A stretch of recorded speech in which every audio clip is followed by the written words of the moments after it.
Good evening. From the University of Utah in Salt Lake City, welcome to the first and only vice presidential debate of 2020, sponsored by the Nonpartisan Commission on Presidential Debates. I'm Susan Page of USA Today. It is my honor to moderate this debate, an important part of our democracy. In Kingsbury Hall tonight, we have a small and socially distant audience, and we've taken extra precautions during this pandemic. Among other things, everyone in the audience is required to wear a face mask, and the candidates will be seated 12 feet apart. The audience is enthusiastic about their candidates, but they've agreed to express that enthusiasm only twice, at the end of the debate and now when I introduce the candidates. Please welcome California Senator Kamala Harris and Vice President Mike Pence.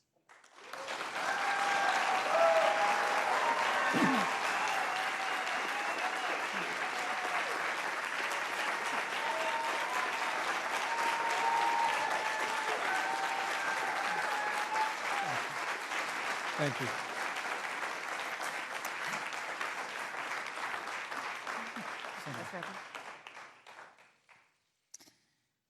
Senator Harris and Vice President Pence, thank you for being here. We're meeting as President Trump and the First Lady continue to undergo treatment in Washington after testing positive for COVID-19.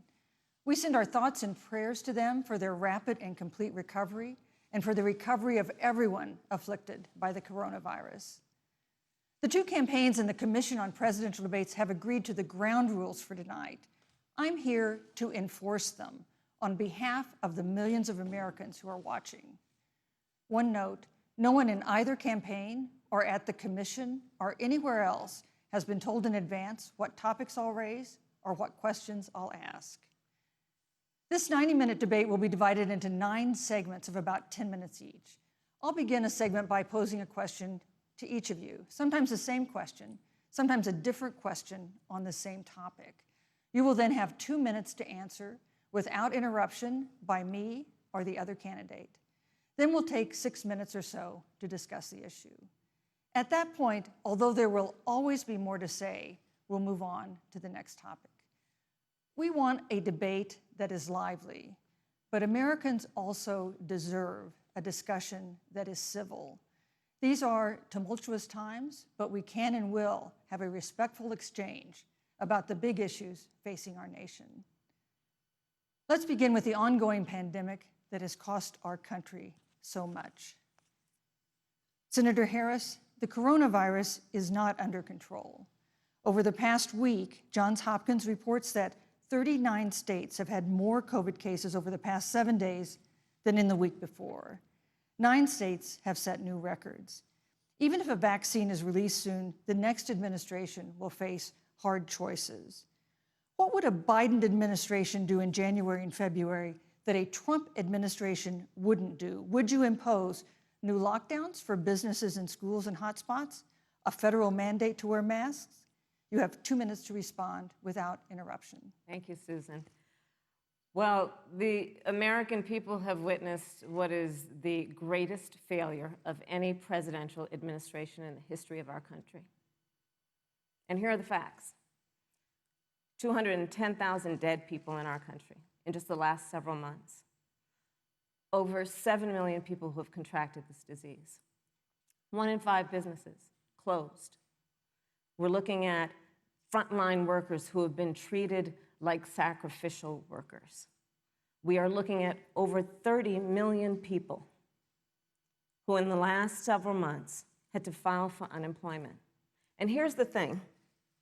On January 28th, the Vice President and the President were informed about the nature of this pandemic. They were informed that it's lethal in consequence, that it is airborne, that it will affect young people, and that it would be contracted because it is airborne. And they knew what was happening, and they didn't tell you.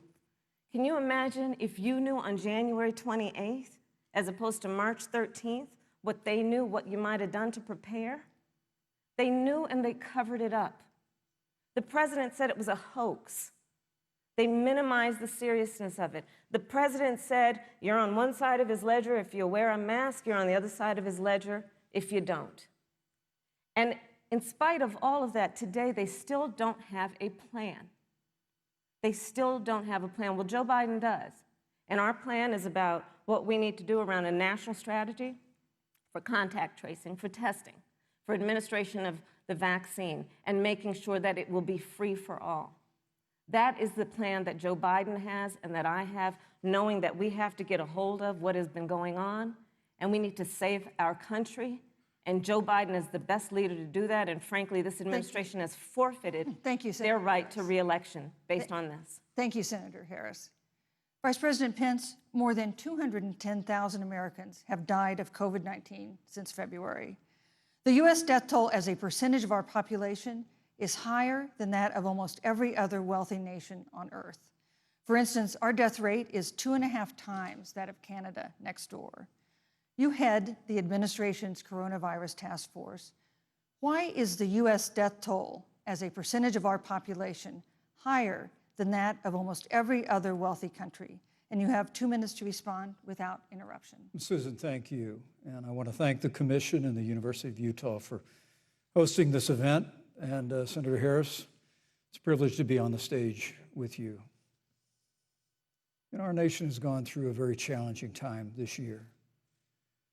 But I want the American people to know that from the very first day, President Donald Trump has put the health of America first.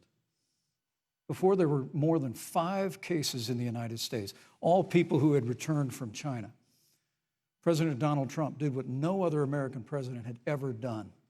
And that was he suspended all travel from China, the second largest economy in the world. Now, Senator Joe Biden opposed that decision. He said it was xenophobic and hysterical.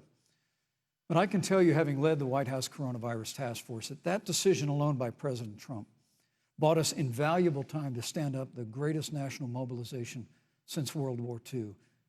And I believe it saved hundreds of thousands of American lives. Because with that time, we were able to reinvent testing. More than 115 million tests have been done to date. We were able to see to the delivery of billions of supplies so our doctors and nurses had the resource and support they needed. And we began, really, before the month of February was out, to develop a vaccine and to develop medicines and therapeutics that have been saving lives all along the way. And under President Trump's leadership, Operation Warp Speed, we believe, will have literally tens of millions of doses of a vaccine before the end of this year. The reality is, when you look at the Biden plan, it reads an awful lot like what President Trump and I and our task force have been doing every step of the way. I mean, quite frankly, when I look at their plan that talks about advancing testing, creating new PPE, developing a vaccine, it looks a little bit like plagiarism, which is something Joe Biden knows a little bit about. And I think the American people know that this is a president who has put the health of America first, and the American people, I believe with my heart, can be proud of the sacrifices they have made. It's saved countless American lives. Senator Harris, would you like to respond? Absolutely. Whatever the vice president is claiming the administration has done, clearly it hasn't worked. When you're looking at over 210,000 dead bodies in our country, American lives that have been lost, families that are grieving that loss. And you know, the vice president is the head of the task force and knew on January 28th how serious this was. And then thanks to Bob Woodward, we learned that they knew about it. And then when that was exposed, the vice president said, when asked, well, why didn't y'all tell anybody? He said, because the president wanted people to remain calm. Well, let's get no, but Susan, this is important. Susan, I want to add, but here. Mr. Vice President, I'm speaking. I have to I'm weigh speaking. Yeah, you can have 15 more seconds, and then we'll give the vice president a chance to respond. So I want to ask the American people, how calm were you when you were panicked about where you're going to get your next roll of toilet paper? How calm were you when your kids were sent home from school and you didn't know when they could go back? How calm were you when your children couldn't see your parents because you were afraid they could kill them? Let's give Vice President Pence a chance to respond. Vice President Pence, you have 1 minute to respond. You know, there's not a day gone by that I haven't thought of every American family that's lost a loved one. And I want all of you to know that you'll always be in our hearts and in our prayers. But when you say what the American people have done over these last 8 months hasn't worked, that's a great disservice to the sacrifices the American people have made. I'm referring The to you, reality, Madam if I may finish, Senator, the reality is Dr. Fauci said everything that he told the president in the Oval Office, the president told the American people. Now, President Trump, I will tell you, has boundless confidence in the American people, and he always spoke with confidence that we'd get through this together. But when you say it hasn't worked, when Dr. Fauci and Dr. Birx and our medical experts came to us in the second week of March, they said if the president didn't take the unprecedented step of shutting down roughly half of the American economy, that we could lose 2.2 million Americans. Now, that's the reality. Thank you. They also Thank you, said Vice to us if we President did Pence. everything right, Susan, we could still lose more than 200,000 Americans. Vice Now, President one Pence. life lost is too Thank you. many, Susan. But the American people, I believe, deserve credit for the sacrifices that they have made, putting the health of their family and their neighbors first, our doctors, our nurses, our first Thank you, Vice responders. President Pence. And I'm going to speak up on behalf of what the American people have done. Vice President Pence, you were in the front row in a Rose Garden event 11 days ago at what seems to have been a super spreader event for senior administration and congressional officials. No social distancing, few masks, and now a cluster of coronavirus cases among those who were there. How can you expect Americans to follow the administration's safety guidelines to protect themselves from COVID when you at the White House have not been doing so? Well, the American people have demonstrated over the last 8 months that when given the facts, they're willing to put the health of their families and their neighbors and people they don't even know first. And President Trump and I have great confidence in the American people and their ability to take that information and put it into practice. In the height of the epidemic, when we were losing a heartbreaking number of 2,500 Americans a day, we surged resources to New Jersey and New York and New Orleans and Detroit. We told the American people what needed to be done, and the American people made the sacrifices. When the outbreak in the Sun Belt happened this summer, again, Americans stepped forward. But the reality is the work of the President of the United States goes on. A vacancy on the Supreme Court of the United States has come upon us, and the President introduced Judge Amy Coney Yes, Barrett. thank you. Thank you, Vice But President at Pence. that, if I may say, that Rose Garden event, there's been a great deal of speculation about it. My wife Karen and I were there and honored to be there. Many of the people who were at that event, Susan, actually were tested Yes. for coronavirus, and it was an outdoor event, which all of our scientists regularly and routinely advise. The difference here is President Trump and I trust the American people to make choices in the best interest of their health. Joe Biden and Kamala Harris consistently talk about mandates, and not just mandates with the coronavirus, but a government takeover of health care, Thank you, the Vice Green New President Pence. Deal, all government control. We're about freedom and respecting the freedom of the American people. Let's talk about respecting the American people. You respect the American people when you tell them the truth. You respect the American people when you have the courage Which we've to be a always leader done. speaking of those things that you may not want people to hear, but they need to hear so they can protect themselves. But this administration stood on information that if you had as a parent, if you had as a worker knowing you didn't have enough money saved up, and now you're standing in a food line because of the ineptitude of an administration that was unwilling to speak the truth to the American people. So let's talk about caring about the American people. The American people have had to sacrifice far too much because of the incompetence of this administration. It is asking too much of the people. Susan, we talked No, about Vice It is President asking Pence. too much of the people. Look- That they would not be equipped with the information they need to help themselves to protect Susan, their the parents President- and No, their I'm sorry. children. Kamala Harris, Senator Harris, I'm sorry. It's I fine, meant I'm to say- Kamala. No, you're Senator Harris to me. For life to get back to normal, Dr. Anthony Fauci and other experts say that most of the people who can be vaccinated need to be vaccinated. But half of Americans now say they wouldn't take a vaccine if it was released now. If the Trump administration approves a vaccine before or after the election, should Americans take it, and would you take it? If the public health professionals, if Dr. Fauci, if the doctors tell us that we should take it, I'll be the first in line to take it, absolutely. But if Donald Trump tells us that we should take it, I'm not taking it. Vice President Pence, there have been a lot of repercussions from this pandemic. In recent days, the president's diagnosis of COVID-19 has underscored the importance of the job that you hold and that you are seeking. That's our second topic tonight. It's the role of the Vice President. One of you will make history on January 20th. You will be the Vice President to the oldest president the United States has ever had. Donald Trump will be 74 years old on Inauguration Day. Joe Biden will be 78 years old. That already has raised concerns among some voters, concerns that have been sharpened by President Trump's hospitalization in recent days. Vice President Pence, have you had a conversation or reached an agreement with President Trump about safeguards or procedures when it comes to the issue of presidential disability? And if not, do you think you should? You have 2 minutes without interruption. Well, Susan, thank you, although I would like to go back. I think we need to move on well, to the thank issue you, of but I would like to vice go back presidency. because the reality is that we're going to have a vaccine, Senator, in record time, in unheard of time, in less than a year. We have 5 companies in phase 3 clinical trials, and we're right now producing tens of millions of doses. So the fact that you continue to undermine public confidence in a vaccine, if the vaccine emerges during the Trump administration, I think is unconscionable. And Senator, I just ask you, stop playing politics with people's lives. The reality is that we will have a vaccine, we believe, before the end of this year. And it will have the capacity to save countless American lives. And your continuous undermining of confidence in a vaccine is it's just unacceptable. And let me also say, you know, the reality is when you talk about failure in this administration, we actually do know what failure looks like in a pandemic. It was 2009. The swine flu arrived in the United States. Thankfully, it ended up not being as lethal as the coronavirus. But before the end of the year, when Joe Biden was Vice President of the United States, not 7.5 million people contracted the swine flu, 60 million Americans contracted the swine flu.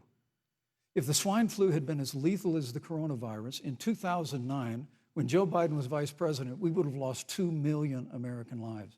His own Chief of Staff, Ron Klain, would say last year that it was pure luck that they did, quote, everything possible wrong. And we learned from that. They left the Strategic National Stockpile empty. They left an empty and hollow plan, but we still learned from it. And I think the American people, I'm going to say again, can be proud Vice President Pence, I'm sorry, of what we have done. And Senator, please stop undermining confidence in a vaccine. Senator Harris, let me ask you the same question that I asked Vice President Pence, which is, have you had a conversation or reached an agreement with Vice President Biden about safeguards or procedures when it comes to the issue of presidential disability? And if not, and if you win the election next month, do you think you should? You have 2 minutes uninterrupted. So let me tell you, first of all, the day I got the call from Joe Biden, it was actually a Zoom call, asking me to serve with him on this ticket was probably one of the most memorable days of my life. I thought about my mother, who came to the United States at the age of 19, gave birth to me at the age of 25 at Kaiser Hospital in Oakland, California. And the thought that I'd be sitting here right now, I know would make her proud, and she must be looking down on this. You know, Joe and I were raised in a very similar way. We were raised with values that are about hard work, about the value and the dignity of public service, and about the importance of fighting for the dignity of all people. And I think Joe asked me to serve with him because, you know, I have a career that included being elected the first woman district attorney of San Francisco, where I created models of innovation for law enforcement in terms of reform of the criminal justice system. I was elected the first woman of color and black woman to be elected Attorney General of the state of California, where I ran the second largest Department of Justice in the United States, second only to the United States Department of Justice. And there I took on everything from transnational criminal organizations to the big banks that were taking advantage of homeowners, to for-profit colleges that were taking advantage of veterans. And then, of course, now I serve in the United States Senate as only the second black woman ever elected to the United States Senate. I serve on the Senate Intelligence Committee, where I've been in regular receipt of classified information about threats to our nation and hotspots around the world. I've traveled the world. I've met with our soldiers in war zones. And I think Joe has asked me to serve with him because he knows that we share a purpose which is about lifting up the American people. And after the 4 years that we have seen of Donald Trump unifying our country around our common values and principles. Thank you, Senator Harris. You know, neither President Trump nor Vice President Biden has released a sort of detailed health information that had become the modern norm until the 2016 election. And in recent days, President Trump's doctors have given misleading answers or refused to answer basic questions about his health. And my question to each of you in turn is this information voters deserve to know? Vice President Pence, would you like to go first? Well, Susan, thank you. And let me say, on behalf of the President and the First Lady, how moved we've all been by the outpouring of prayers and concern for the President. And I do believe it's emblematic of the prayers and the concern that have ushered forth for every American impacted by the coronavirus. But the care the President received at Walter Reed Hospital, the White House doctors, was exceptional. And the transparency that they practiced all along the way will continue. The American people have a right to know about the health and well-being of their President, and will continue to do that. But I'm just extremely grateful and was more than a little moved by the broad and bipartisan support. And Senator, I want to thank you and Joe Biden for your expressions of genuine concern. And I also want to congratulate you, as I did on that phone call, on the historic nature of your nomination. Thank you. I never expected to be on this stage 4 years ago, so I know the feeling. But the reality is we've got an election before the American people in the midst of this challenging year. And the stakes have never been higher, but I think the choice has never been clearer. I want to give Senator Harris a chance to respond to the same question I asked, which is, do voters have a right to know more detailed health information about presidential candidates and especially about presidents, especially when they're facing some kind of challenge? Absolutely, and that's why Joe Biden has been so incredibly transparent, and certainly by contrast, the President has not, both in terms of health records, but also let's look at taxes. We now know, because of great investigative journalism, that Donald Trump paid $750 in taxes. When I first heard about it, I literally said, "You mean $750,000? And it was like, no, $750. We now know Donald Trump owes and is in debt for $400 million. And just so everyone is clear, when we say in debt, it means you owe money to somebody. And it'd be really good to know who the President of the United States, the Commander-in-Chief, owes money to, because the American people have a right to know what is influencing the President's decisions. And is he making those decisions on the best interest of the American people, of you, or self-interest? So, Susan, I'm glad you asked about transparency, because it has to be across the board. Joe has been incredibly transparent over many, many years. The one thing we all know about Joe, he puts it all out there. He is honest, he is forthright. But Donald Trump, on the other hand, has been about covering up everything. Thank you, Senator Harris. I want to give you a chance to respond, Vice President. Well, look, I respect the fact that Joe Biden spent 47 years in public life. I respect your public service as well. Thank you. But the American people have a president who's a businessman, he's a job creator, who's paid tens of millions of dollars in taxes, payroll taxes, property taxes. He's created tens of thousands of American jobs. And the President said those public reports are not accurate. And the President's also released literally stacks of financial disclosures the American people can review just as the law allows. But the distinction here is that Joe Biden, 47 years in public service, compared to President Donald Trump, who brought all of that experience 4 years ago. Thank you, Vice and President. turned this economy around by cutting taxes, rolling back regulation, unleashing American energy, fighting for free and fair trade, and all of that's on the line if Joe Biden and Kamala Harris. You know, that's a good segue into our third topic, segue, which is about the economy. This has been another aspect of life for Americans that's been so affected by this coronavirus. We have a jobs crisis brewing. On Friday, we learned that the unemployment rate had declined to 7.9% in September, but the job growth had stalled, and that was before the latest round of layoffs and furloughs in the airline industry at Disney and elsewhere.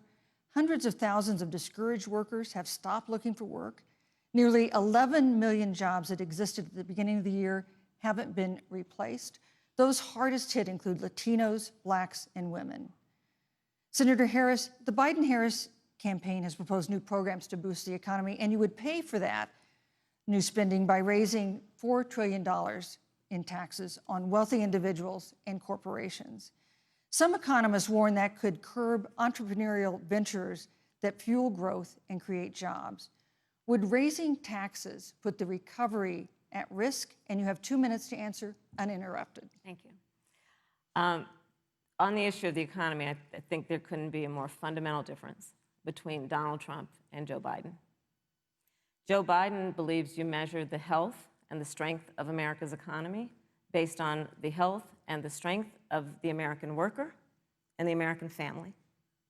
On the other hand, you have Donald Trump, who measures the strength of the economy based on how rich people are doing, which is why he passed a tax bill benefiting the top 1% and the biggest corporations of America, leading to a $2 trillion deficit that the American people are going to have to pay for. On day one, Joe Biden will repeal that tax bill. He'll get rid of it. And what he'll do with the money is invest it in the American people. And through a plan that is about investing in infrastructure, something that Donald Trump said he would do. I remember hearing about some infrastructure week. I don't think it ever happened. But Joe Biden will do that. He'll invest in infrastructure. It's about upgrading our roads and bridges, but also investing in clean energy and renewable energy. Joe is going to invest that money in what we need to do around innovation. There was a time when our country believed in science and invested in research and development so that we were an innovation leader on the globe. Joe Biden will use that money to invest in education. So, for example, for folks who want to go to a 2-year community college, it will be free. If you come from a family that makes less than $125,000, you'll go to a public university for free. And across the board, we'll make sure that if you have student loan debt, it's cut by $10,000. That's how Joe Biden thinks about the economy, which is it's about investing in the people of our country as opposed to passing a tax bill, which had the benefit of letting American corporations go offshore to do their business. Thank you, You're Senator welcome. Harris. Vice President Pence, your administration has been predicting a rapid and robust recovery, but the latest economic report suggests that's not happening. Should Americans be braced for an economic comeback that is going to take not months, but a year or more? You have 2 minutes to answer uninterrupted. When President Trump and I took office, America had gone through the slowest economic recovery since the Great Depression. Because when Joe Biden was vice president, they tried to tax and spend and regulate and bail our way back to a growing economy. President Trump cut taxes across the board. Despite what Senator Harris says, the average American family of 4 had $2,000 in savings in taxes. And with the rise in wages that occurred, most predominantly for blue-collar, hardworking Americans, the average household income for a family of 4 increased by $4,000 following President Trump's tax cuts. But America, you just heard Senator Harris tell you, on day one, Joe Biden's going to raise your taxes. It's really remarkable to think, Susan. I mean, right after a time where we're going through a pandemic that lost 22 million jobs at the height, we've already added back 11.6 million jobs because we had a president who cut taxes, rolled back regulation, unleashed American energy, fought for free and fair trade, and secured $4 trillion from the Congress of the United States to give direct payments to families, save 50 million jobs through the Paycheck Protection Program. We literally have spared no expense to help the American people and the American worker through this. Joe Biden and Kamala Harris want to raise taxes. They want to bury our economy under a $2 trillion Green New Deal, which you were one of the original co-sponsors of in the United States Senate. They want to abolish fossil fuels and ban fracking, which would cost hundreds of thousands of American jobs all across the heartland. And Joe Biden wants to go back to the economic surrender to China, that when we took office, half of our international trade deficit was with China alone. And Joe Biden wants to repeal all of the tariffs that President Trump put into effect to fight for American jobs and American workers. Joe Biden says democracy's on the ballot. Make no mistake about it, Susan. The American economy, the American comeback is on the ballot with 4 more years of growth and opportunity, 4 more years of President Donald Trump. 2021 is going to be the biggest economic year in the history of this country. Thank you, Vice President Pence. Senator Harris. Well, I mean, I thought we saw enough of it in last week's debate, but I think this is supposed to be a debate based on fact and truth. And the truth and the fact is, Joe Biden has been very clear. He will not raise taxes on anybody who makes less than $400,000 a year. He said he's going to repeal the Trump tax cuts. Mr. Vice President, I'm speaking. Well, wait. I'm speaking. It'd be important if you said the truth. Joe Biden said twice in the debate last week that he's going to repeal the Trump tax cuts. That was tax cuts that gave the average working family $2,000 in a tax break every single year. Senator, that is that's the math. absolutely not true. Is he only going to repeal part of the Trump tax cuts? If you don't mind letting me finish, we can then have a conversation, okay? Please. Okay. Joe Biden will not raise taxes on anyone who makes less than $400,000 a year. He has been very clear about that.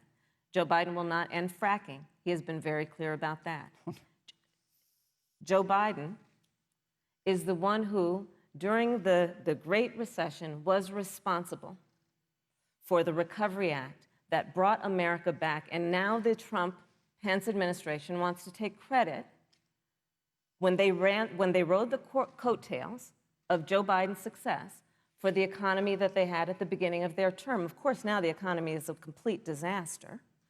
But Joe Biden, on the one hand, did that. On the other hand, you have Donald Trump, who has reigned over a recession that is being compared to the Great Depression. On the one hand, you have Joe Biden, who was responsible with President Barack Obama for the Affordable Care Act, which brought health care to over 20 million Americans and protected people with pre-existing conditions. And what it also did is it saved those families who otherwise were going bankrupt because of hospital bills they could not afford. On the other hand, you have Donald Trump, who's in court right now, trying to get rid of the Affordable Care Act, which means that you will lose protections if you have pre-existing conditions. And this is very important, Susan. Yes, and it's but important we need to give Vice President. I'd just like to, he interrupted me, and I'd like to just finish, please.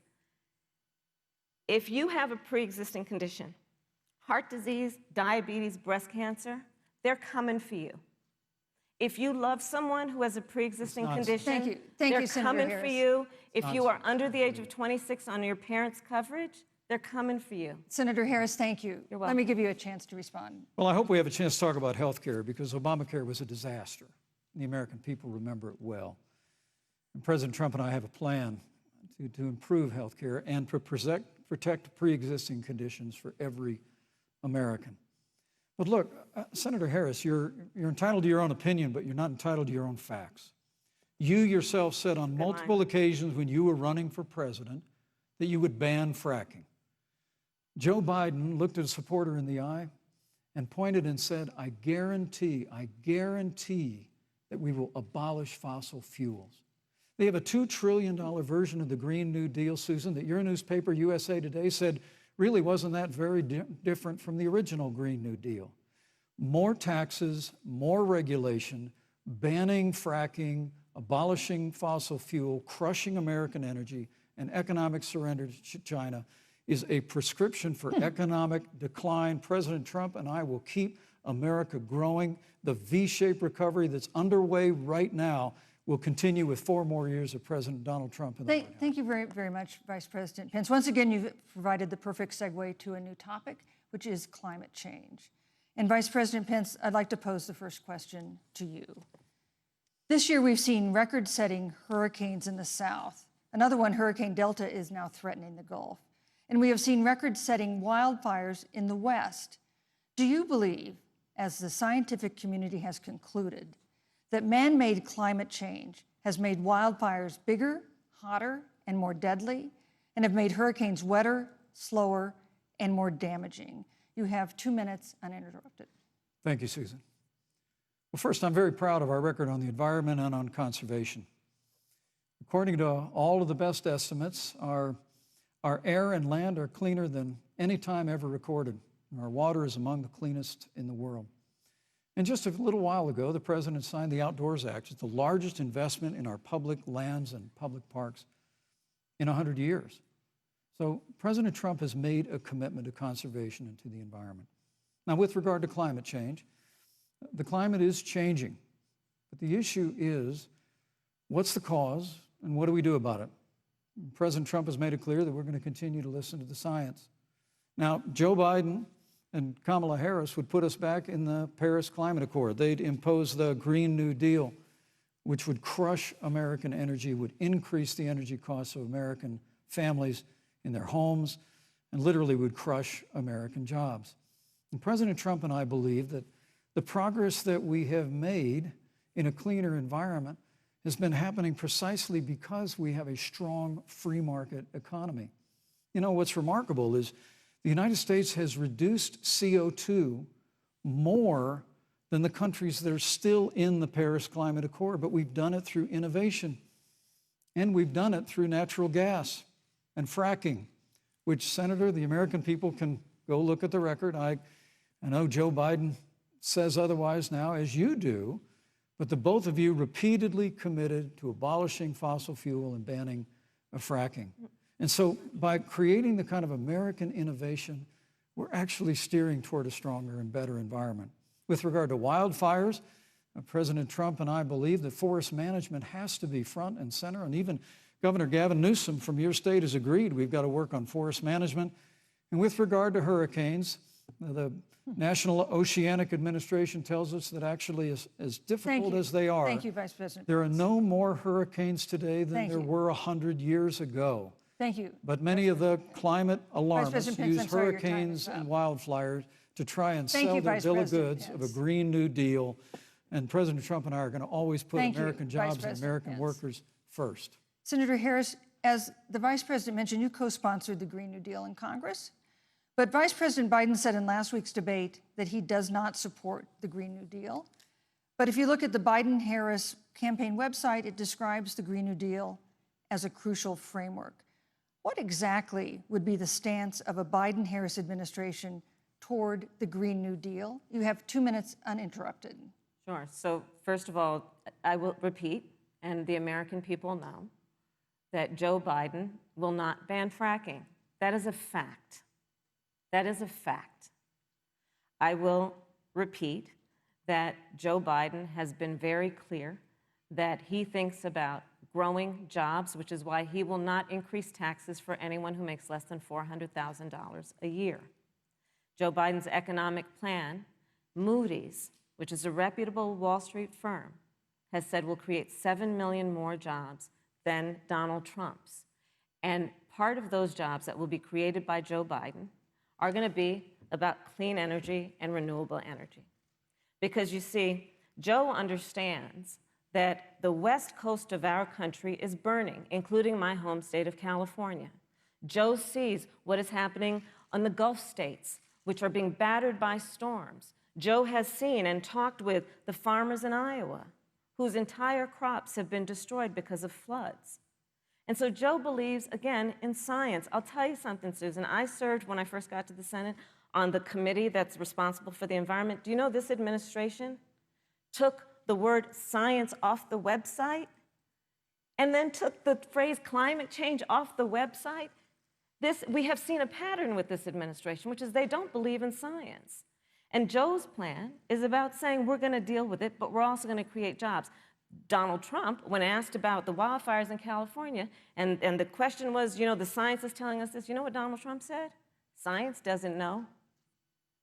So let's talk about who is prepared to lead our country over the course of the next 4 years on what is an existential threat to us as human beings. Joe is about saying we're going to invest that in renewable energy. It's going to be about the creation of millions of jobs. We will achieve net zero emissions by 2050, carbon neutral by 2035. Joe has a plan. This has been a lot of talk from the Trump administration, and really it has been to go backward instead of forward. We will also re-enter the climate agreement with pride. Senator Harris just said that climate change is an existential threat. Vice President Pence, do you believe that climate change poses an existential threat? As I said, Susan, the climate is changing. We'll follow the science. But once again, Senator Harris is denying the fact that they're going to raise taxes on every American. Joe Biden said twice in the debate last week that on day one he was going to repeal the Trump tax cuts. Those tax cuts delivered $2,000 in tax relief to the average family of four across America. And with regard to banning fracking, I just recommend that people look at the record. You yourself said repeatedly that you would ban fracking. You were the first Senate co-sponsor of the Green New Deal. And while Joe Biden denied the Green New Deal, Susan, thank you for pointing out, the Green New Deal is on their campaign website. And as USA Today said, it's essentially the same plan as you co-sponsored with AOC when she submitted it in the Senate. And you just heard the senator say that she's going to resubmit America to the Paris Climate Accord. Look, the American people have always cherished our environment. We'll continue to cherish it. We've made great progress reducing CO2 emissions through American innovation and the development of natural gas through fracking. We don't need a massive $2 trillion Green New Deal that would impose all new mandates on American businesses and American families. Thank you. Joe Biden wants us to retrofit 4 million American business buildings. It makes no sense. It will cost jobs. President Trump is going to put America first. He's going to put jobs first, and we're going to take care of our environment and follow the science. Thank you, But, on the issue of jobs, Senator Harris. let's talk about that. The vice president earlier referred to, as part of what he thinks is an accomplishment, the president's trade war with China. You lost that trade war. You lost it. What ended up happening is because of a so-called trade war with China, America lost 300,000 manufacturing jobs. Farmers have experienced bankruptcy because of it. We are in a manufacturing recession because of it. And when we look at where this administration has been, there are estimates that by the end of the term of this administration, they will have lost more jobs than almost any other presidential administration. And the American people know what I'm talking about. You know, I think about 20-year-olds. You know, we have a 20-year-old, a 20-something-year-old, who are coming out of high school and college right now, and you're wondering, is there going to be a job there for me? We're looking at people who are trying to figure out how they're going to pay rent by the end of the month. Almost half of American renters are worried about whether they're going to be able to pay rent by the end of the month. This is where the economy is in America right now, and it is because of the catastrophe and the failure of leadership of this administration. Thank you, Senator Harris. Vice President Pence, let me give you just 15 seconds to respond, because then I want to move on to Well, I'd love to respond. Look, lost the trade war with China. Joe Biden never fought it. Joe Biden has been a cheerleader for communist China over the last several decades. And again, Senator Harris, you're entitled to your opinion. You're not entitled to your own facts. When Joe Biden was vice president, we lost 200,000 manufacturing jobs, and President Obama said they were never coming back. He said we needed a magic wand to bring them back.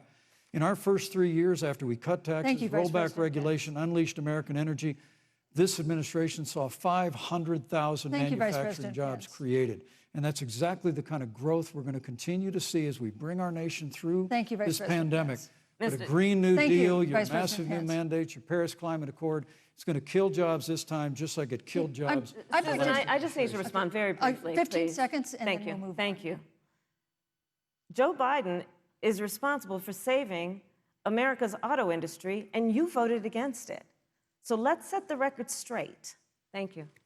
I'd like to talk about China. We have, as our next topic, we have no more complicated or consequential foreign relationship than the one with China. It is a huge market for American agricultural goods. It's a potential partner in dealing with climate change in North Korea. And in a video tonight, President Trump again blamed it for the coronavirus, saying China will pay. Vice President Pence, how would you describe our fundamental relationship with China? Competitors, adversaries, enemies? You have 2 minutes. Thank you, Susan. Well, before I leave that, let me speak to voting records if I can.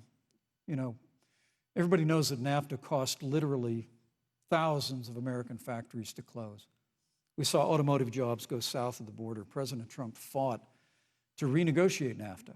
And the United States-Mexico-Canada agreement is now the law of the land. American people deserve to know Senator Kamala Harris was one of only 10 members of the Senate to vote against the USMCA. It was a huge win for American auto workers. It was a huge win for American farmers, especially dairy in the upper Midwest. But Senator, you said it didn't go far enough on climate change, that you put your radical environmental agenda ahead of American auto workers and ahead of American jobs. The American people deserve to know that. It's probably why Newsweek magazine said that Kamala Harris was the most liberal member of the United States Senate in 2019, more liberal than Bernie Sanders, more liberal than any of the others in the United States Senate. So now with regard to China, look, Susan, first and foremost, China is to blame for the coronavirus. And President Trump is not happy about it. He's made that very clear, made it clear again today. China and the World Health Organization did not play straight with the American people. They did not let our personnel into China to get information on the coronavirus until the middle of February. Fortunately, President Trump, in dealing with China from the outset of this administration, standing up to China that had been taking advantage of America for decades in the wake of Joe Biden's cheerleading for China, President Trump made that decision before the end of January to suspend all travel from China. And again, the American people deserve to know Joe Biden opposed President Trump's decision to suspend all travel from China. He said it was hysterical. He said it was xenophobic. Thank you, Vice President Pence. But President Trump has stood up to China. We're going to continue to stand strong. Thank you, Vice President Pence. We want to improve the relationship, but we're going to level the playing field, and we're going to hold China accountable for what they did to America with the coronavirus. Thank you.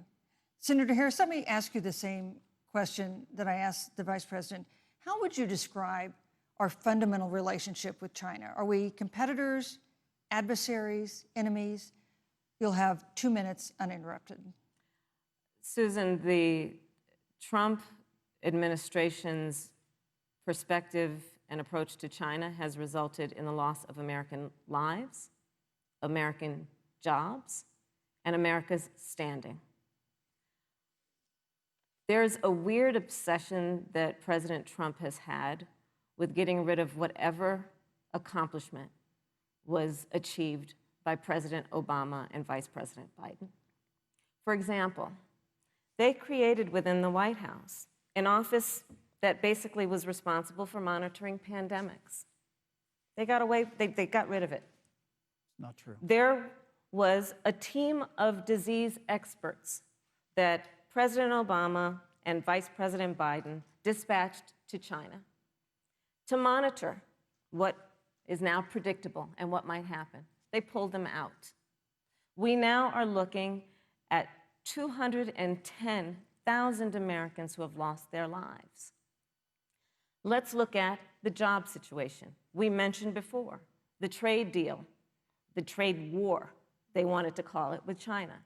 It resulted in the loss of over 300 manufacturing jobs and a manufacturing recession, and the American consumer paying thousands of dollars more for goods because of that failed war that they called it.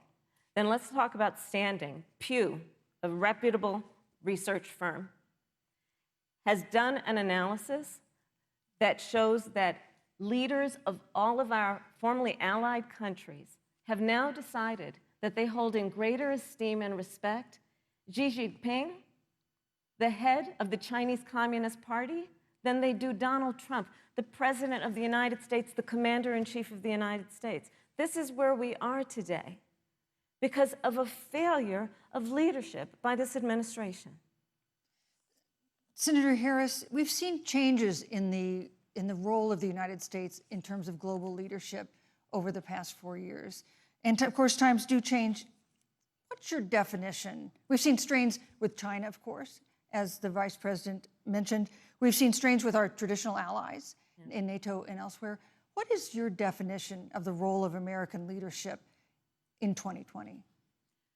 So you know, Joe is, I love talking with Joe about a lot of these issues. And, you know, Joe, I think he said it quite well. He says, you know, foreign policy, it might sound complicated, but really it's relationships. So just think about it as relationships.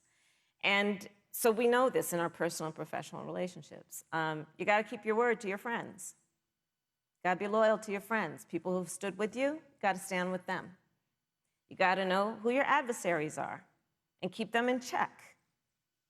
But what we have seen with Donald Trump is that he has betrayed our friends and embraced dictators around the world. Let's take, for example, Russia. So, I serve on the Intelligence Committee of the United States Senate. America's intelligence community told us Russia interfered in the election of the President of the United States in 2016 and is playing in 2020. Christopher Wray, the director of the FBI, said the same. But Donald Trump, the commander-in-chief of the United States of America, prefers to take the word of Vladimir Putin over the word of the American intelligence community. You look at our friends at NATO.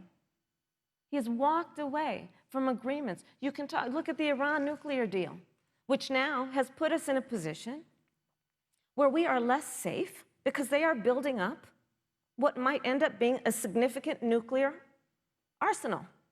We were in that deal, guys. We were in the Iran nuclear deal with friends, with allies around the country. And because of Donald Trump's unilateral approach to foreign policy, coupled with his isolationism, he pulled us out and has made America less safe. So, Susan, it's about relationships. And the thing that has always been part of the strength of our nation, in addition to our great military, has been that we keep our word. But Donald Trump doesn't understand that because he doesn't understand what it means to be honest. Thank you, Senator Harris.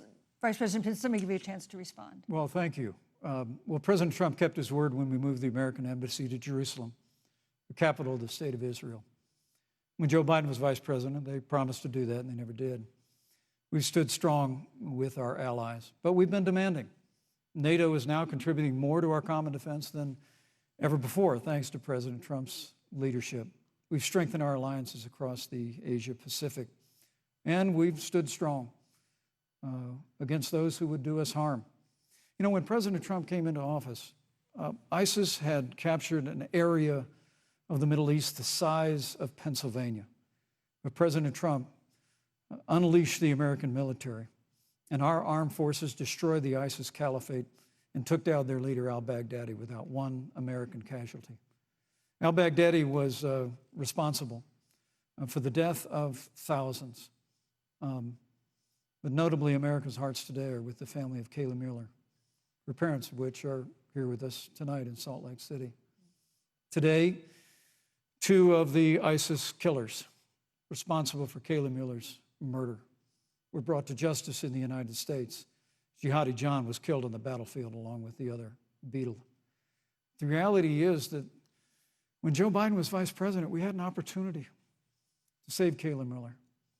It breaks my heart to reflect on it, but the military came into the Oval Office, presented a plan. They said they knew where Kayla was. Baghdadi had held her for 18 months, abused her mercilessly before they killed her. But when Joe Biden was vice president, they hesitated for a month. And when armed forces finally went in, it was clear she'd been moved 2 days earlier. And her family says with a heart that broke the heart of every American that if President Donald Trump had been president, they believe Kayla would be alive today. Thank you, Vice Look, President. we destroyed the ISIS caliphate.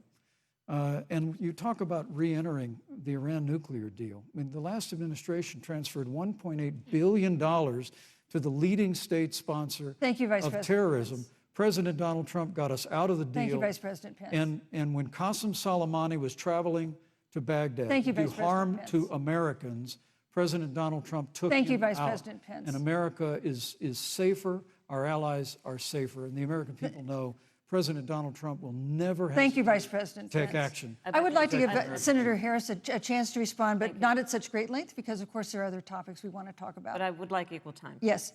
Thank you. Please go ahead. First of all, to the Mueller family, I know about your daughter's case, and I'm so sorry. I'm so sorry. What happened to her is awful, and it should have never happened. And I know Joe feels the same way. And I know that President Obama feels the same way. But you mentioned Soleimani. Let's start there. So after the strike on Soleimani, there was a counter strike on our troops in Iraq. And they suffered serious brain injuries. And do you know what Donald Trump dismissed them as? Headaches. And this is about a pattern of Donald Trump's, where he has referred to our men who are serving in our military as suckers and losers. Donald Trump, who went to Arlington Cemetery and stood above the graves of our fallen heroes and said, what's in it for them? Because of course, he only thinks about what's in it for him. Let's take what he said about John McCain, a great American hero. And Donald Trump says he doesn't deserve to be called a hero because he was a prisoner of war. And this is very important when you want to talk about who is the current commander-in-chief and what they care about and what they don't care about. Public reporting that Russia had bounties on the heads of American soldiers. And you know what a bounty is? It's somebody puts a price on your head and they will pay it if you are killed. And Donald Trump had talked at least 6 times to Vladimir Putin and never brought up the subject. Joe Biden would never do that. Thank you. Joe Biden would, but Joe Biden would hold Russia to account for any threat to our nation's security or to our troops who are sacrificing their lives for the sake of our democracy and our safety. Thank you, Senator Harris. This is such an important issue, but we have other important issues as well. And Susan, I want to make sure we have a chance I really have to talk to respond to that. Look, she has 15 seconds because Well, I got to we're have trying more to than keep. that. Look, well, I'm sorry, but Vice President Look, Pence, you've had more time than she's had so far. The slanders against President Donald Trump regarding men and women of our armed forces are absurd. I'm sorry, Vice President Pence. My son is a captain in the United Yes. States Marine Corps. My son-in-law is deployed in the United States Navy. I can assure all of you, with sons and daughters serving in our military, President Donald Trump not only respects but reveres all of those who serve in our armed forces, and any suggestion otherwise is ridiculous.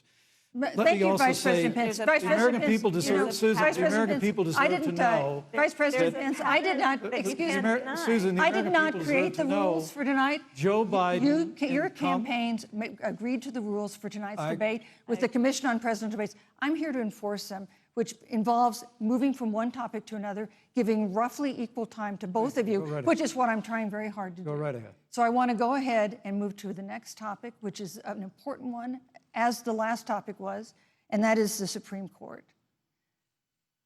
On Monday, the Senate Judiciary Committee is scheduled to open hearings on Amy Coney Barrett's nomination to the Supreme Court. Senator Harris, you'll be there as a member of the committee. Yes. Her confirmation would cement the court's conservative majority and make it likely open to more abortion restrictions, even to overturning the landmark Roe v. Wade ruling. Access to abortion would then be up to the states. Vice President Pence, you're the former governor of Indiana. If Roe v. Wade is overturned, what would you want Indiana to do? Would you want your home state to ban all abortions? You have 2 minutes, uninterrupted. Well, thank you for the question, but I'll use a little bit of my time to respond to that very important issue before. The American people deserve to know Qasem Soleimani, the Iranian general, was responsible for the death of hundreds of American service members. When the opportunity came, we saw him headed to Baghdad to kill more Americans. President Trump didn't hesitate, and Qasem Soleimani is gone. But you deserve to know that Joe Biden and Kamala Harris actually criticized the decision to take out Qasem Soleimani. It's really inexplicable, but with regard to Joe Biden, it's explainable, because history records that Joe Biden actually opposed the raid against Osama bin Laden. It's absolutely essential that we have a commander-in-chief who will not hesitate to act to protect American lives and to protect American service members, and that's what you have in President Donald Trump. Now, with regard to the Supreme Court of the United States, let me say President Trump and I could not be more enthusiastic about the opportunity to see Judge Amy Coney Barrett become Justice Amy Coney Barrett. She's a brilliant woman, and she will bring a lifetime of experience and a sizable American family to the Supreme Court of the United States. And our hope is, in the hearing next week, unlike Justice Kavanaugh received with treatment from you and others, we hope she gets a fair hearing. And we particularly hope that we don't see the kind of attacks on her Christian faith that we saw before. I mean, the Democrat chairman of the Judiciary Committee before, when Judge Barrett was being confirmed for the Court of Appeals, expressed concern that the dogma of her faith lived loudly in her. Dick Durbin of Illinois said that it was a concern. Senator, I know one of our judicial nominees you actually attacked because they were a member of the Catholic Knights of Columbus, just because the Knights of Columbus holds pro-life views and pro-marriage views. Thank you, Vice President Pence. So Your my time hope is is up. that when the hearing takes place, Thank you, Vice President Pence. that Judge Amy Coney Barrett will be respected, Thank you, treated Vice President respectfully, Pence. voted and confirmed Thank to the you. Supreme Court of the United States. Senator Harris, you're the senator from and former Attorney General of California. So let me ask you a parallel question to the one I posed to the Vice President. If Roe v. Wade is overturned, what would you want California to do? Would you want your home state to enact no restrictions on access to abortion? And you have 2 minutes uninterrupted. Thank you, Susan. First of all, Joe Biden and I are both people of faith, and it's insulting to suggest that we would knock anyone for their faith. And in fact, Joe, if elected, will be only the second practicing Catholic as President of the United States.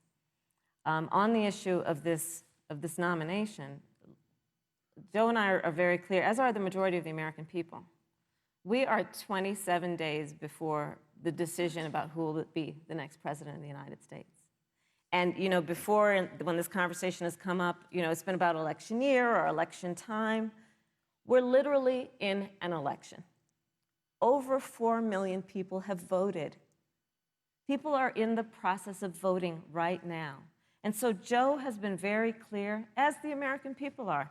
Let the American people fill that seat in the White House, and then we'll fill that seat on the United States Supreme Court. And to your point, Susan, the issues before us couldn't be more serious. There's the issue of choice, and I will always fight for a woman's right to make a decision about her own body. It should be her decision and not that of Donald Trump and the Vice President, Michael Pence. But let's also look at what else is before the court. It's the Affordable Care Act. Like, literally in the midst of a public health pandemic, when over 210,000 people have died and 7 million people probably have what will be in the future considered a pre-existing condition because you contracted the virus. Donald Trump is in court right now trying to get rid of the Affordable Care Act. And I said it before, and it bears repeating. This means that there will be no more protections if they win for people with pre-existing conditions. Yeah. This means that over 20 million people will lose your coverage. It means that if you're under the age of 26, you can't stay on your parents' coverage anymore. And here's the thing. The contrast couldn't be more clear. They're trying to get rid of the Affordable Care Act. Joe Biden is saying, let's expand coverage. Let's give you a choice of a public option or private coverage. Let's bring down premiums. Thank you, Senator Let's Harris. lower Medicare eligibility to 60. Thank you, Senator That's true Harris. leadership. You know, you mentioned earlier, Vice President Pence, that the president was committed to maintaining protections for people with pre-existing conditions. But you do have this court case that you are supporting, your administration supporting, that would strike down the Affordable Care Act. The president says, President Trump says that he's going to protect people with pre-existing conditions, but he has not explained how he would do that. And that was one of the toughest nuts to crack when they were passing the Affordable Care Act. So tell us specifically, how would your administration protect Americans with pre-existing conditions to have access to affordable insurance if the Affordable Care Act is struck down? Well, thank you, Susan. But let me just say, addressing your very first question, I couldn't be more proud to serve as vice president to a president who stands without apology for the sanctity of human life. I'm pro-life. I don't apologize for it. And this is another one of those cases where there's such a dramatic contrast. Joe Biden and Kamala Harris support taxpayer funding of abortion all the way up to the moment of birth, late-term abortion. They want to increase funding to Planned Parenthood of America. Now, for our part, I would never presume how Judge Amy Coney Barrett would rule on the Supreme Court of the United States, but we'll continue to stand strong for the right to life. When you speak about the Supreme Court, though, I think the American people really deserve an answer, Senator Harris. Are you and Joe Biden going to pack the court if Judge Amy Coney Barrett is confirmed? I mean, there have been 29 vacancies on the Supreme Court during presidential election years, from George Washington to Barack Obama. Presidents have nominated in all 29 cases. But your party is actually openly advocating adding seats to the Supreme Court, which has had 9 seats for 150 years, if you don't get your way. This is a classic case of if you can't win by the rules, you're going to change the rules. Now, you've refused to answer the question. Joe Biden has refused to answer the question. So I think the American people would really like to know, if Judge Amy Coney Barrett is confirmed at the Supreme Court of the United States, are you and Joe Biden, if somehow you win this election, going to pack the Supreme Court to get your way? I'm so glad we went through a little history lesson. Let's do that a little more. In 1864... Well, I'd like you to answer the question. No, Mr. Vice President, I'm Please, speaking. very I'm fast. speaking. Okay. In 1864, one of the, I think, political heroes, certainly of the president, I assume of you also, Mr. Vice President, is Abraham Lincoln. Mm-hmm. Abraham Lincoln was up for re-election, and it was 27 days before the election, and a seat became open on the United States Supreme Court. Abraham Lincoln's party was in charge not only of the White House, but the Senate. But Honest Abe said it's not the right thing to do. The American people deserve to make the decision about who will be the next president of the United States, and then that person can select who will serve for a lifetime on the highest court of our land. And so Joe and I are very clear. The American people are voting right now, and it should be their decision about who will serve on this most important body for a lifetime. Thank you, And Senator the Harris. people, Susan, are voting right now. They'd like to know if you and Joe Biden are going to pack the Supreme Court if you don't get your way in this nomination. Let's talk about packing. You once Come again on. gave a non-answer. Joe Biden gave a non-answer. Trying to answer you the now. American people deserve a straight answer. And if you haven't figured it out yet, the straight answer is they are going to pack the Supreme Court if they somehow win this election. Men and Mr. women, Vice President, I got to I tell you, think people across this country, if you cherish our Supreme Court, if you cherish the separation of powers, you need to reject the Biden-Harris ticket.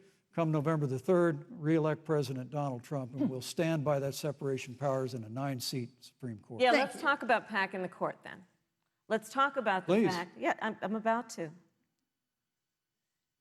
So the Trump-Pence administration has been, because I sit on the Senate Judiciary Committee, Susan, as you mentioned, and I've witnessed the appointments for lifetime appointments to the federal courts, district courts, courts of appeal. People who are purely ideological, people who have been reviewed by legal professional organizations and found to have been not competent, are substandard. And do you know that of the 50 people who President Trump appointed to the Court of Appeals for lifetime appointments, not one is black? This is what they've been doing. You want to talk about packing a court? Let's have that discussion. All right, thank you, Senator. Let's go on and talk about the issue of racial justice. I just want the record to reflect she never answered the question. So Thank maybe you. the next debate, Joe Biden will answer the question, Thank you, but I think thank the you. American people know the answer. Thank you, Vice President.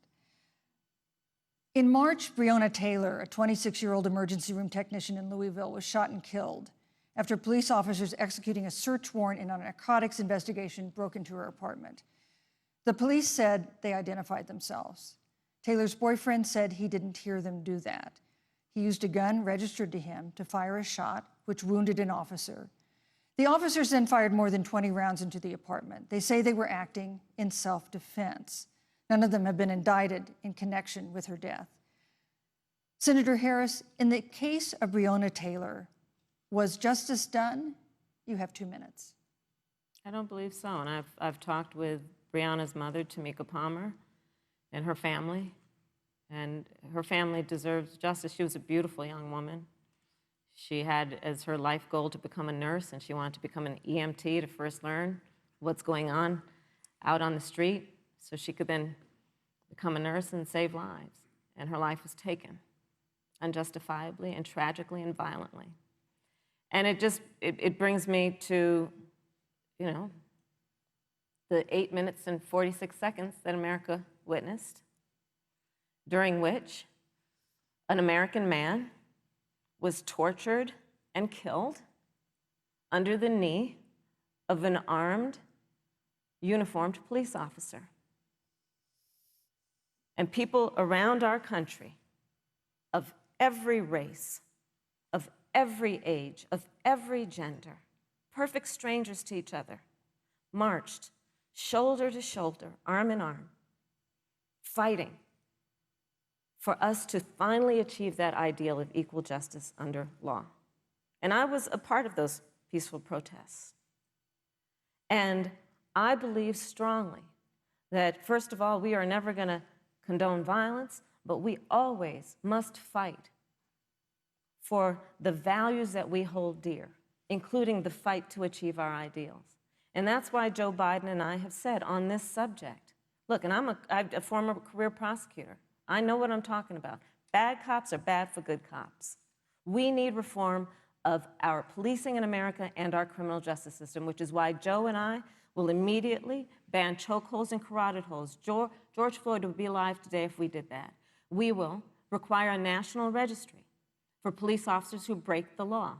We will, on the issue of criminal justice reform, get rid of private prisons and cash bail, and we will decriminalize marijuana, and we will expunge the records of those who have been convicted of marijuana. This is a time for leadership on a tragic, tragic issue of unarmed Black people in America who have been killed. Thank you, Senator Harris. Vice President Pence, let me pose the same question to you. In the case of Breonna Taylor, was justice done? You have 2 minutes uninterrupted. Well, our heart breaks for the loss of any innocent American life. And the family of Breonna Taylor has our sympathies. But I trust our justice system, a grand jury that refused the evidence. And it really is remarkable that as a former prosecutor, you would assume that an impaneled grand jury looking at all the evidence got it wrong. But you're entitled to your opinion, Senator. I think, look, and with regard to George Floyd, there's no excuse for what happened to George Floyd. And justice will be served. But there's also no excuse for the rioting and looting that followed. I mean, it really is astonishing. Flora Westbrook is with us here tonight in Salt Lake City. Just a few weeks ago, I stood at what used to be her salon. It was burned to the ground by rioters and looters. And Flora is still trying to put her life back together. And I must tell you, this presumption that you hear consistently from Joe Biden and Kamala Harris, that America is systemically racist, and that, as Joe Biden said, that he believes that law enforcement has an implicit bias against minorities, is a great insult to the men and women who serve in law enforcement. And I want everyone to know who puts on the uniform of law enforcement every day that President Trump and I stand with you. And it is remarkable that when Senator Tim Scott tried to pass a police reform bill, brought together a group of Republicans and Democrats, Senator Harris, you got up and walked out of the room. And then you filibustered Senator Tim Scott's bill on the Senate floor that would have provided new accountability, new resources.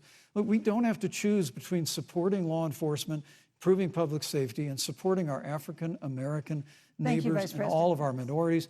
Under President Trump's leadership, we'll always stand with law enforcement, and we'll do what we've done from day one, and that is improve the lives of African Americans. Thank you, Vice President Record unemployment, record investments in education, and we'll fight for school choice for all of our minorities. Thank you, Vice President. I'd like to respond. Senator Harris. I will not sit here and be lectured by the Vice President on what it means to enforce the laws of our country. I am the only one on this stage who was personally prosecuted, everything from child sexual assault to homicide. I'm the only one on this stage who has prosecuted the big banks for taking advantage of America's homeowners. I'm the only one on this stage who prosecuted for-profit colleges for taking advantage of our veterans. And the reality of this is that we are talking about an election in 27 days, where last week, the President of the United States took a debate stage in front of 70 million Americans and refused to condemn white supremacists. Not true. And Not true. it wasn't like he didn't have a chance. He didn't do it, and then he doubled down. And then he said, when pressed, stand back, stand by. And this is a part of a pattern of Donald Trump's. He called Mexicans rapists and criminals. He instituted as his first act a Muslim ban.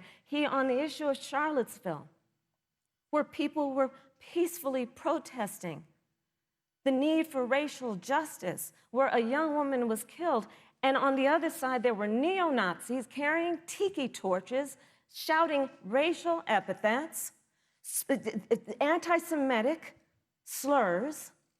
And Donald Trump, when asked about it, said there were fine people on both sides.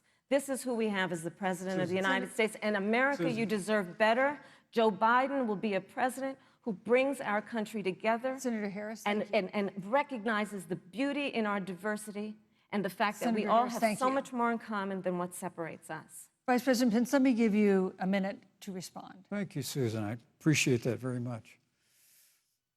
You know, I think this is one of the things that makes people dislike the media so much in this country, Susan, is that you selectively edit, just like Senator Harris did, comments that President Trump and I and others on our side of the aisle make. I mean, Senator Harris conveniently omitted, after the president made comments about people on either side of the debate over monuments, he condemned the KKK, neo-Nazis, and white supremacists, and has done so repeatedly. You're concerned that he doesn't condemn neo-Nazis. President Trump has Jewish grandchildren. His daughter and son-in-law are Jewish. This is a president who respects and cherishes all of the American people. But you talk about having personally prosecuted. I'm glad you brought up your record, Senator. Thank you. But I really need to make this point.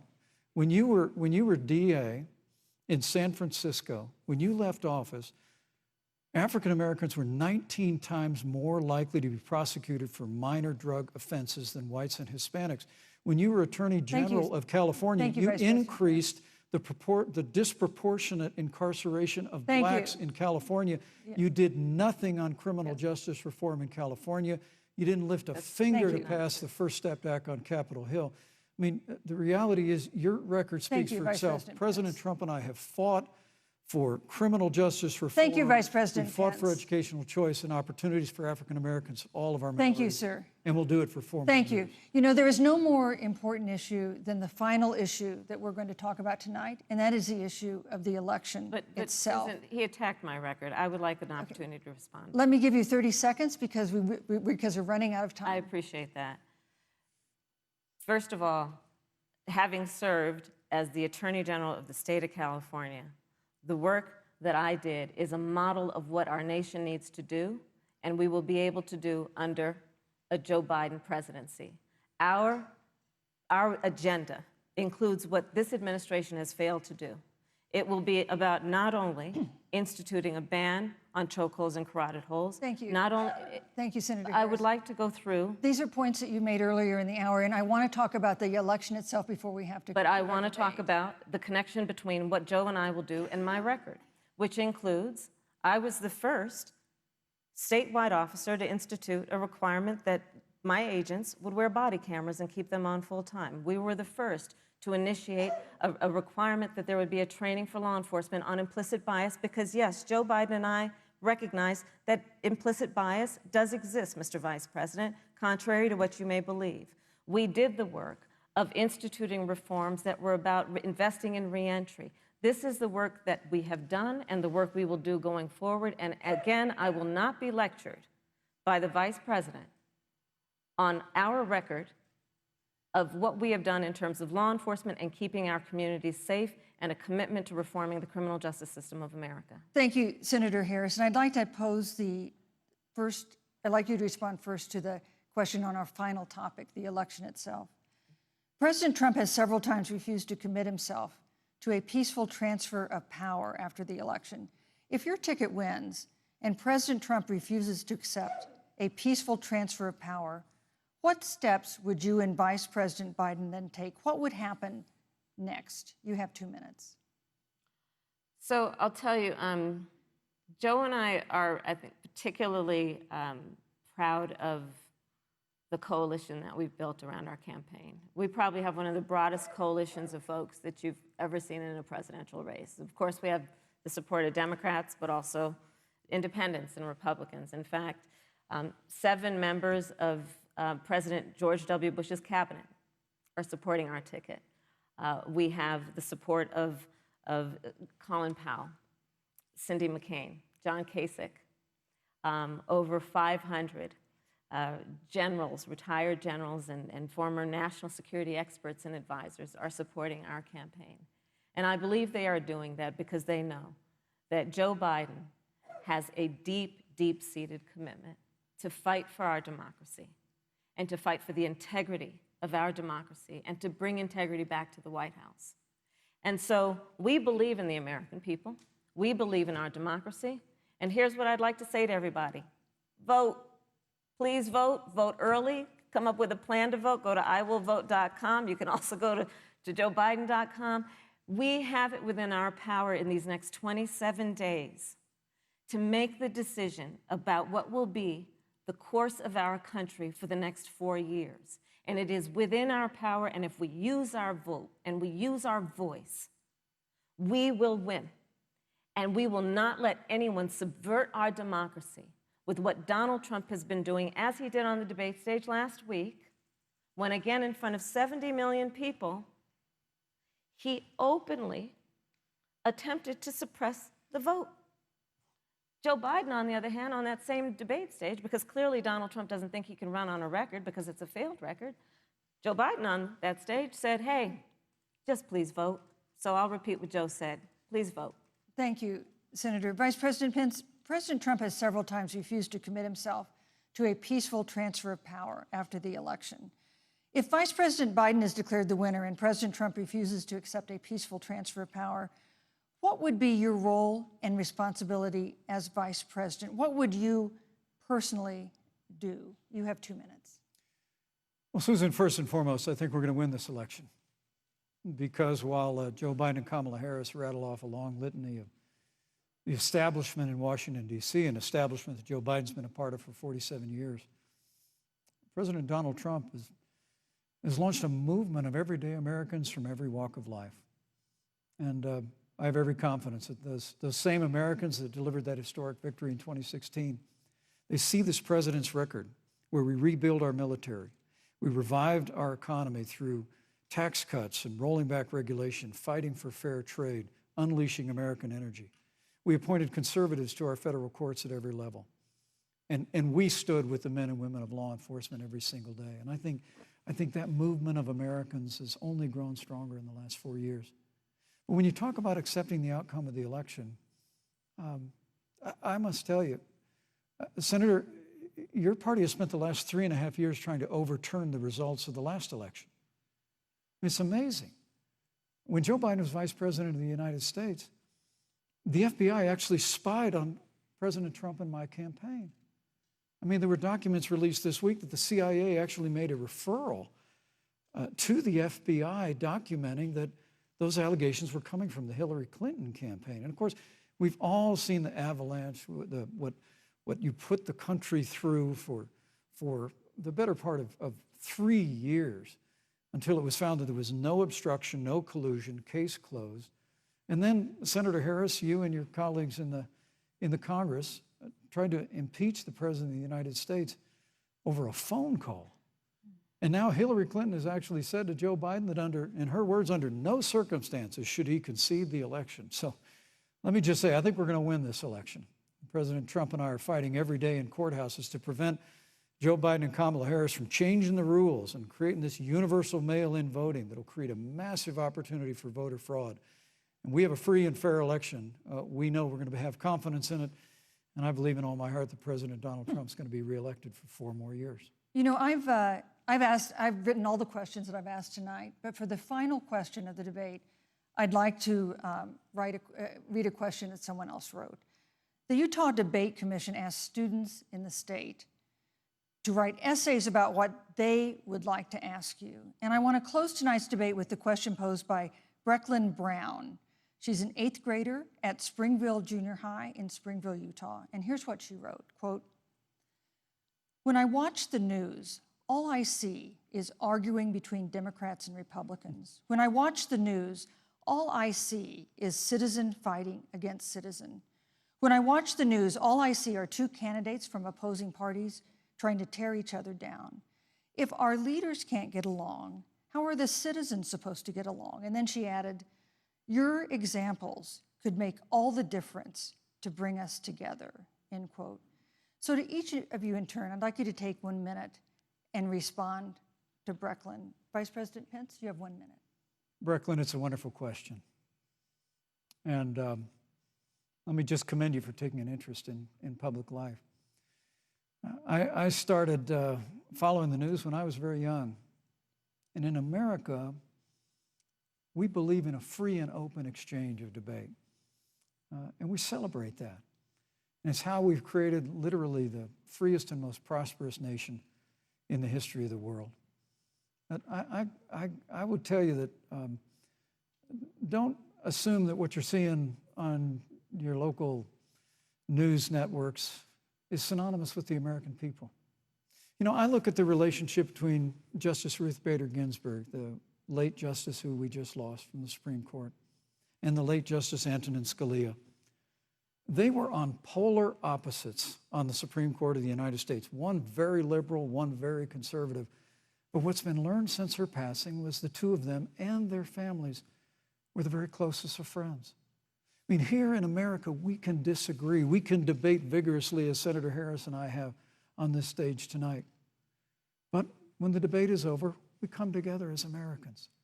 And that's what people do in big cities and small towns all across this country. So I just want to encourage you, Brecklin. I want to tell you that we're going to work every day to have government as good as our people. And the American people each and every day love a good debate. We love a good argument. But we always come together and are always there for one another in times of need. And we've especially learned that through the difficulties of this year. Senator Harris, what would you say to Brecklin?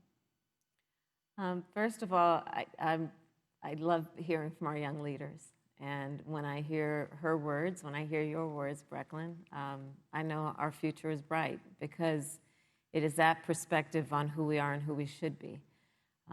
That is a sign of leadership and is something we should all aspire to be. And that, you know, that brings me to Joe.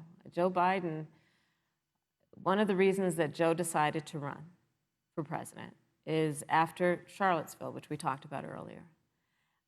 It so troubled him and upset him like it did all of us, that there was that kind of hate and division. What propelled Joe to run for president was to see that over the course of the last 4 years, what Brecklin described has been happening. Joe has a long-standing reputation of working across the aisle and working in a bipartisan way. And that's what he's going to do as president. Joe Biden has a history of lifting people up and fighting for their dignity. You mean, you have to know Joe's story to know that Joe has known pain, he has known suffering, and he has known love. And so, Brecklin, when you think about the future, I do believe the future is bright. And it will be because of your leadership, and it will be because we fight for each person's voice through their vote, and we get engaged in this election because you have the ability through your work and through eventually your vote to determine the future of our country and what its leadership looks like. Thank you, Senator Harris. Thank you, Vice President Pence. Thank you so much for being with us tonight. We want to thank also the University of Utah for its hospitality, and most of all, our thanks to all the Americans who watched this debate tonight. Again, our best wishes for a quick recovery to President Trump, the First Lady, and everyone who is battling COVID-19. The second presidential debate is next week on October 15th, a town hall style debate in Miami.